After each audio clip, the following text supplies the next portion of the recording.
Deep into that darkness peering, long I stood there, wondering, fearing, doubting.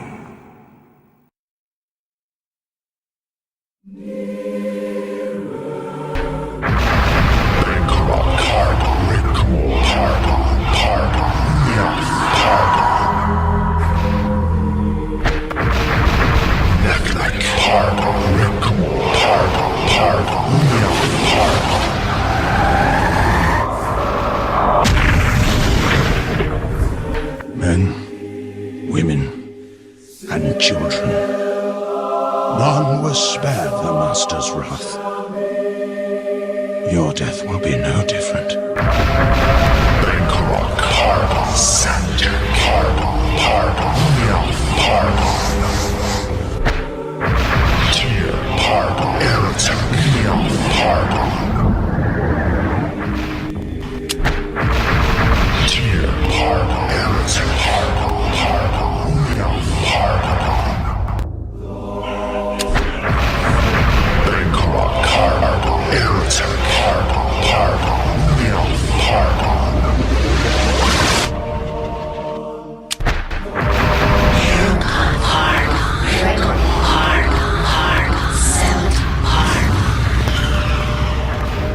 Sniveling maggot!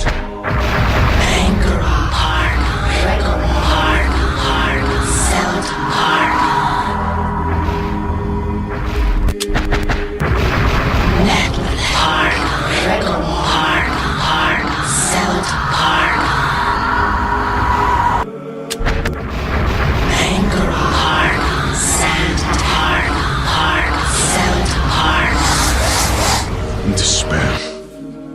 So delicious.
Eternal suffering awaits!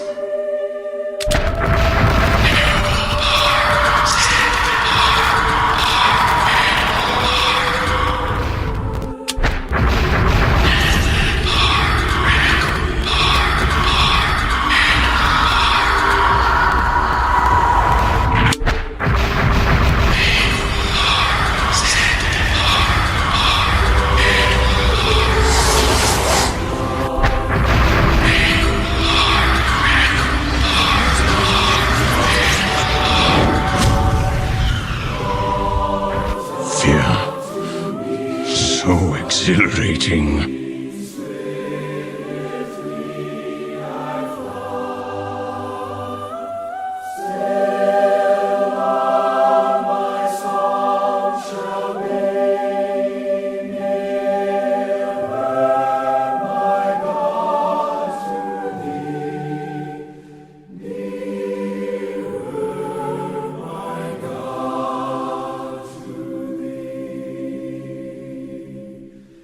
Near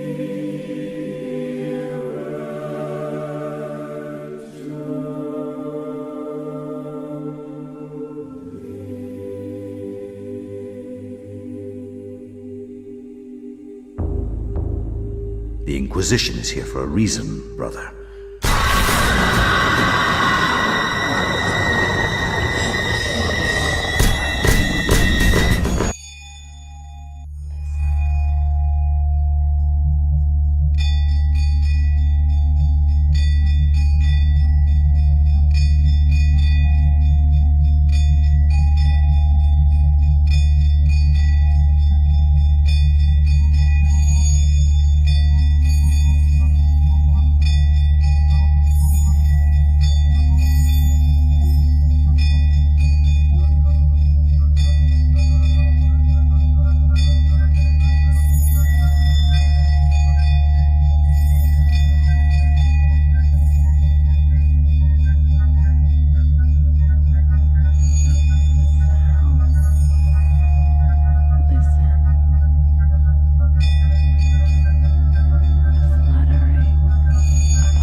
is no longer.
vision very great, to hear the sound of wings within the high expanse of every place.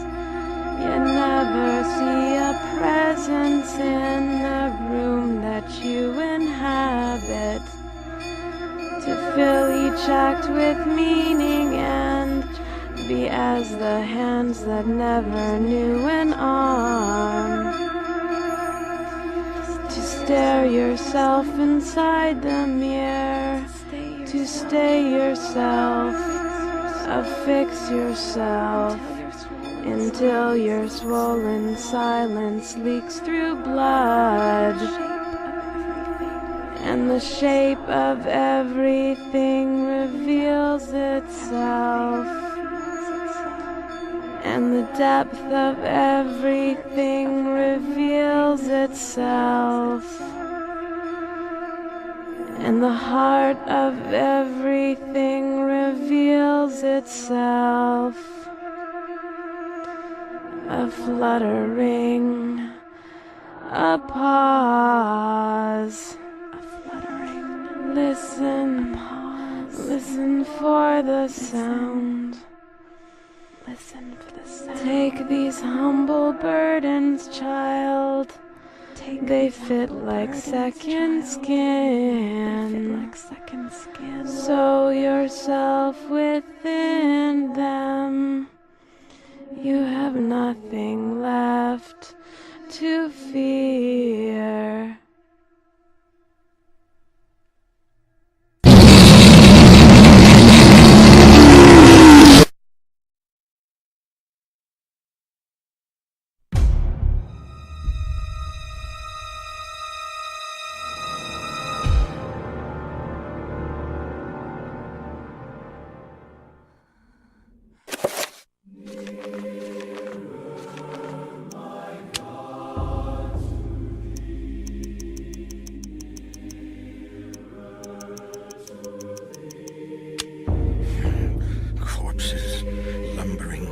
Rotting cadavers. What contrivance could have wrought this abomination? Disease, science, blasphemous occult rituals. How can something so dead yet be so alive and hungry? They lust for flesh, human flesh, and feast upon all the sweet breads a man has to offer.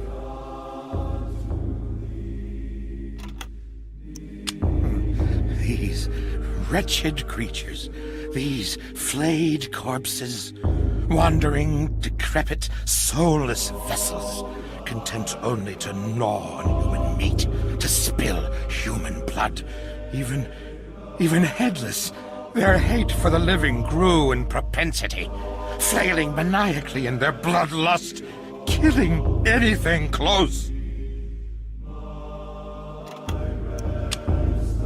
Neither the embalming salve of their wrappings nor the numbness of death could override the dominating madness that is Xel'lotath, controlled, prodded into an existence by an incessant cacophony of voices, penetrating every level of their psyches. These corpses are coerced into life, ambling, moaning, shrieking.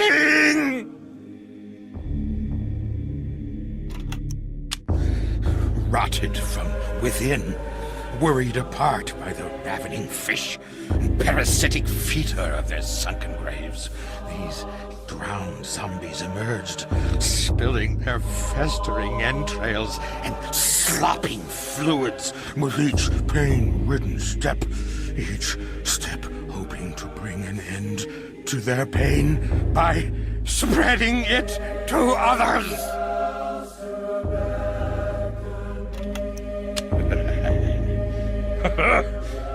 There are worlds beyond this one, worlds as we've never seen.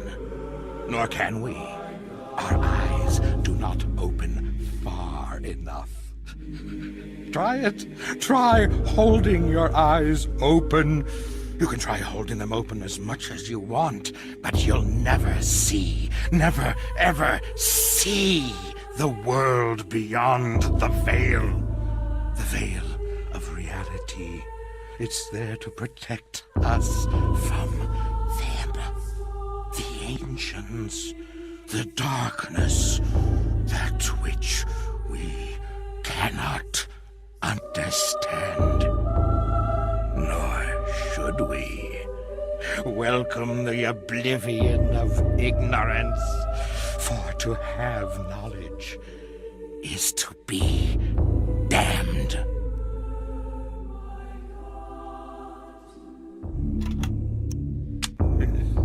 They are amongst us.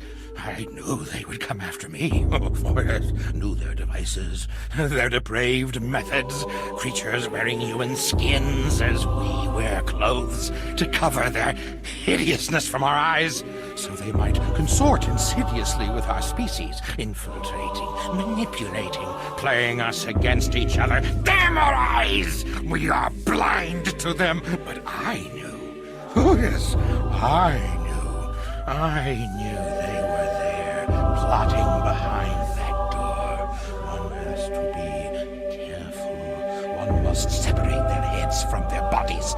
And yes, fire is the key to purge their souls from this earth, sending them whimpering to their masters in the beyond! The devils inside the servant skulls were trying to kill me. They plotted behind doors locked and barred and planned the downfall of the human race. I took care of the ones around me, stopped their plans. There are others, I'm sure, out there, manipulating us, secreting madness inside our very heads, while our souls are pushed into the corners of our skulls, watching as our hands do tasks that we have no control over. Oh, horrible, horrible things! We must purge them from our midst, kill them all, cut them, burn them. It's the only way. I know. I've done it. It works.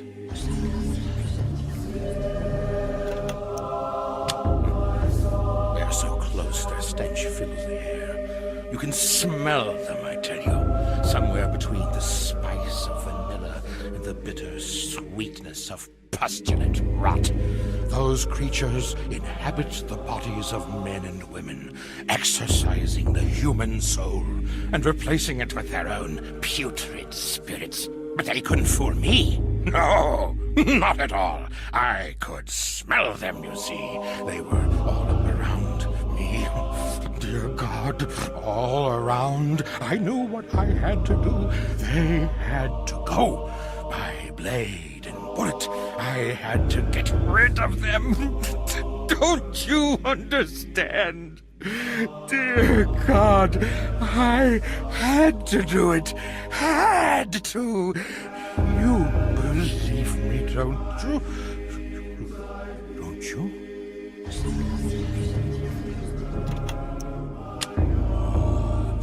Oh, the horror. A behemoth of hatred incarnate. What manner of creature is that?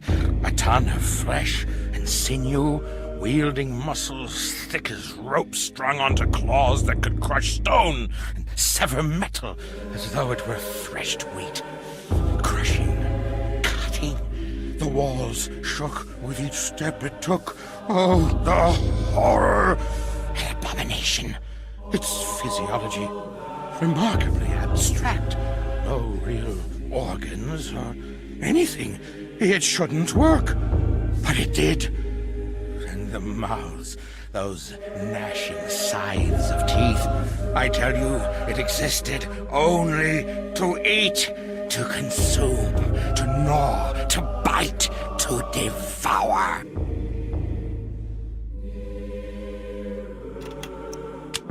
Eyes? Rot their eyes. Their staring sees through your soul like looking through a window. And the lids, festooned with tiny hook-like teeth that gape and gnash. It doesn't make sense. No anatomy would form like that. But it has. Was it natural? How could it be? Oh, unholy beast, thou must be killed, lest you corrupt my world. Have at thee! Have at thee!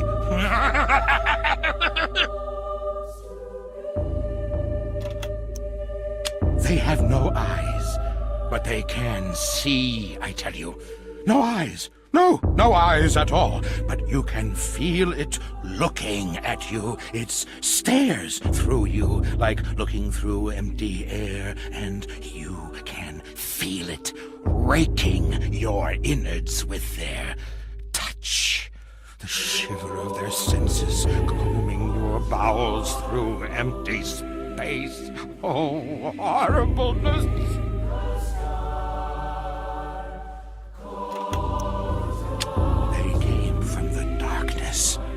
Chittering spider-like parasites infesting the city Enga. Enga! They killed the city's inhabitants, using them for food, for slaves, for play.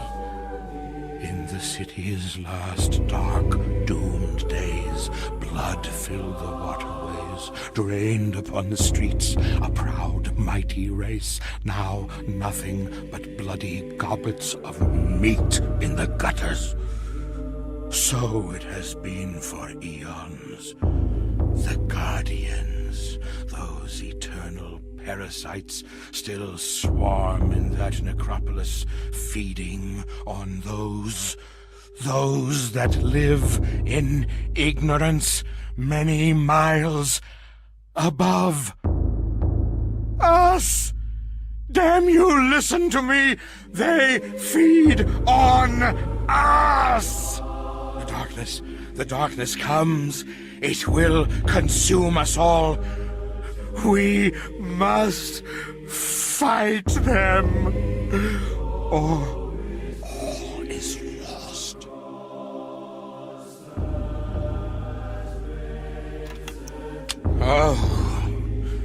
Oh, gibbering insanity, wrought in flesh as though an artist had sculpted it. Created from nothing by their mistress Xel'lotath, a canvas as grotesque as any.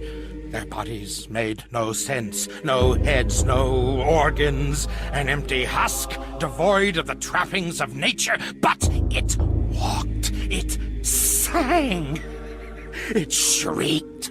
A mockery of reason, both natural and mental, a blasphemy from beyond the veil. The veil has opened, and we should not see beyond. We weren't meant to, never, ever meant to. Oh, give us the blessing of ignorance, the happiness of oblivion. Innocence can only be tainted, never returned. Deep in those ancient caverns, a great city was lost. Long before we, humans, long before. The proud city of Enga, decadent and trusting, and it was their downfall. When the darkness came, and the Guardians slaughtered them, their existence was but a dying echo, shrieking from violated mouths, resounding within their homes, their tombs. If you stand alone in one of those halls, quietly, ever so quietly, you can hear the cries of the people of Enga.